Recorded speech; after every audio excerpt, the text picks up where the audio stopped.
might know that my first 11 years were spent in a suburb outside of Chicago. I remember in my 6th grade year, there was one girl in my class who was Jewish. She had red hair. Almost the entire rest of the class were either Catholic or Protestant and extremely white, with the exception of 2 boys whose parents had immigrated from India. Well, later that spring, my family and I immigrated to California, and we stayed in a small 1-bedroom apartment in San Francisco while house hunting in the East Bay. I remember my parents wanting to shelter me and to send me to the private school down the road. And I remember begging them, pleading them to let me go to public school because I didn't want to wear a uniform and I didn't want to be separated from boys. Truth be told. To my pleasure, they relented, and Marina Middle School was so different from nerdy elementary school. It had 3 stories, and I think triple the population. Now I had to switch classes every period and change clothes for PE. And out on the blacktop, there were these seagulls. We didn't have those in the suburbs of Chicago, and if they got a chance, they would bomb you. I got hit twice. Another big difference was that at Marina, it was 88% Asian, 8% African American, and now I was the minority with the 4% Caucasian. I think I adjusted well. I made friends with some really nice girls, and we found we had a lot in common and spent a lot of time giggling about boys and shopping on Union Street and just doing homework together. At lunch, they let me taste their food, which was very different than my peanut butter and jelly.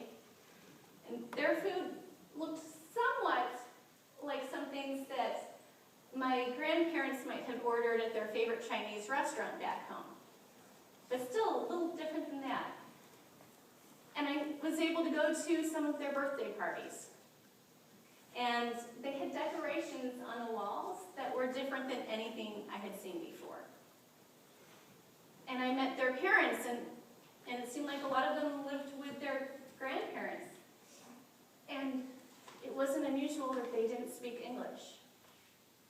And I was able to experience different traditions that I had never experienced before. My friends, on the other hand, well, they had never had the opportunity to touch naturally curly hair before. So during free time, they often took turns playing with my hair. It may sound a little Pollyanna-ish, but in my first experiences with a culture other than my own, well, we celebrated our differences. And we had so much in common. It wasn't too different than what Gene Roddenberry has said about Star Trek. That it was an attempt to say that humanity will reach maturity and wisdom when it begins to not just tolerate, but starts to delight in differences in ideas and differences in life forms. I think because of my early experiences, for a long time, I used to believe that the world, well, maybe just the United States at least, all embraced each other.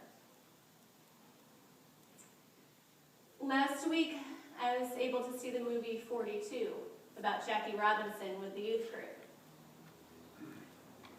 And together we witnessed separate bathrooms and separate hotels.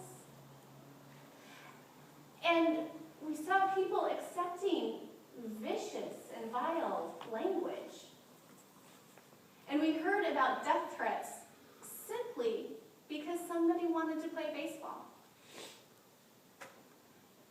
But that was back in the 1940s. That wouldn't happen today, right? Well, when terrorism occurs on our home turf, it seems that most of the country just jumps to the conclusion that it must be a Middle Eastern Muslim. And there was a plane that was stopped, and the SWAT team was called out because two men had the audacity to speak to each other in their native language. They should have known better. And then in Boston, on the streets, there was one man beat up another man, sent him to the hospital, a stranger, in revenge because of the color of his skin. And even though 44 of the past 62 mass murderers in this country have been white, I know that if I was near the explosion and wearing a backpack, or any crime scene for that matter, I wouldn't need to worry about being interrogated. Because of the color of my skin, people think that I belong. And we live in a country where the Supreme Court is still deciding who can legally marry. And when crime occurs in our good neighborhoods, we are shocked because it would make much more sense for it to happen, over there. And we seem to accept when fertilizer companies and oil companies move into neighborhoods and cities, as long as they aren't ours, when they make profit, even though so many people get sick and hurt.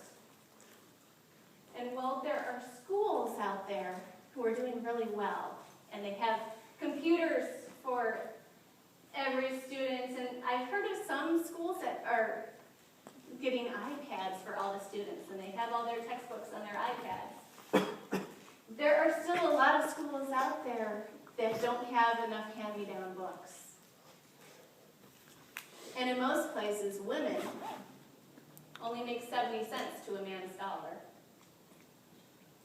And not too far from here, there are children being held, being imprisoned because they weren't born here, and their parents haven't claimed them. And then we have these politicians, our government, who say that they don't think that health care and clean water is a right. And so,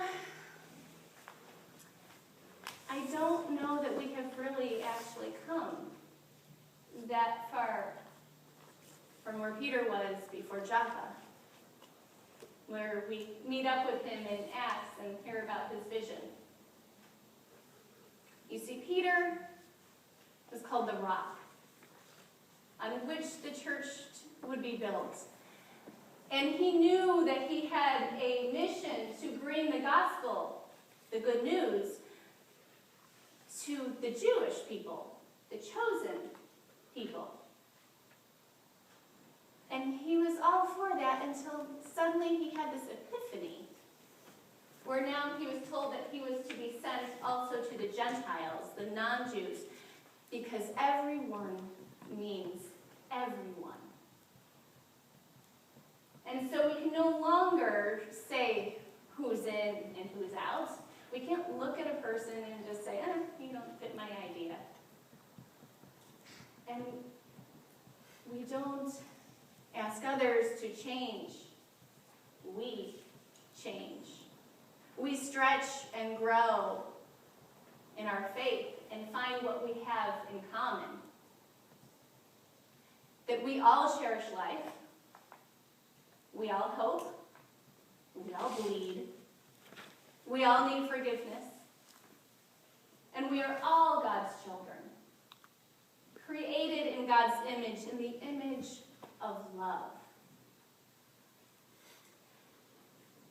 Jesus met with his disciples for his Last Supper and promised to be present with us in the bread and the wine. And then he chose that moment to give us a new commandment, to love one another. Not to tolerate one another. I don't know where we get the idea that it's okay to treat people the way we would a neighbor's dog that won't stop barking, or the internet when it's low, or a nagging toothache when you can't get to the dentist. Surprisingly enough, Jesus does not tell us to treat other people the way we want to be treated.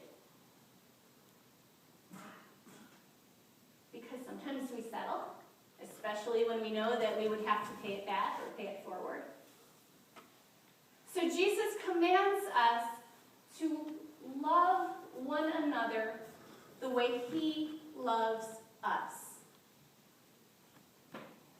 And so we are commanded to share with one another's burdens and pain, and help one another heal and search together for justice. We welcome each other and live together and work together and stand together. And we thank each other for helping us stretch and grow. And we look in each other's faces and we see Jesus.